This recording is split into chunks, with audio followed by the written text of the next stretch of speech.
The Grand Canyon. Enormous. Iconic. Breathtaking. 2019 marks Grand Canyon National Park's 100th anniversary. But how did it get to be such a beloved destination? Archaeological artifacts suggest that people lived in and around the canyon some 12,000 years ago.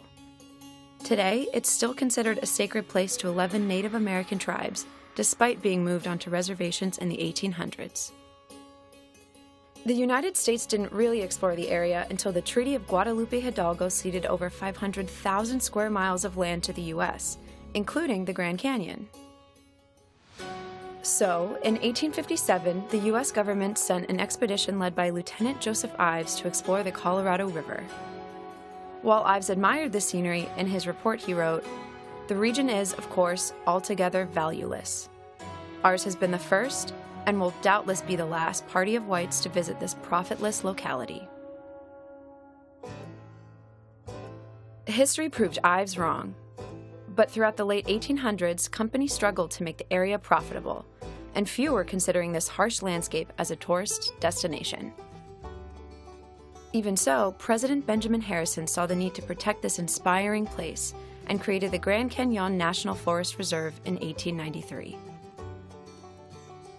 The Grand Canyon's popularity grew tremendously after that.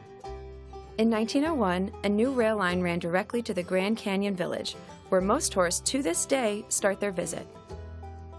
A comfortable train ride and the brand new El Tovar Hotel enticed the elite class to visit the Grand Canyon, including President Theodore Roosevelt.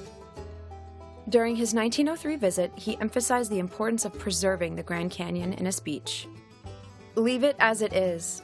You cannot improve on it. Not a bit. The ages have been at work on it, and man can only mar it."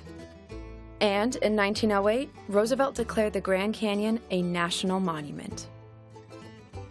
During this time, more visitors made use of the traditional Native American walking trails, like the Bright Angel Trail, for mule rides and hiking. And more people meant more lodging. Architect Mary Elizabeth Jane Coulter was hired to design many of the park's most iconic buildings. Her groundbreaking work earned her the nickname Grand Canyon's Architect. And finally, 3 years after the National Park Service was created, on February 26, 1919, President Woodrow Wilson signed the Grand Canyon National Park into law, making it the nation's 17th national park. Over 37,000 people visited the newly enshrined park in its first year. To date, the park has hosted more than 211 million guests. But all this momentum led to some growing pains. Commercial flights, which were gaining popularity in the 1950s, would treat passengers to a view of the Grand Canyon while en route to their destination. This led to disaster in June of 1956 when 2 commercial planes crashed over the Grand Canyon, killing all 128 people on board. It was the deadliest aviation disaster of the time and motivated Congress to regulate the then largely uncontrolled skies. The 21st century has brought its own set of challenges. Helicopter tours have increased so much that a part of the canyon has been nicknamed Helicopter Alley. And development companies are proposing new retail and lodging, which might interrupt the natural beauty of the canyon.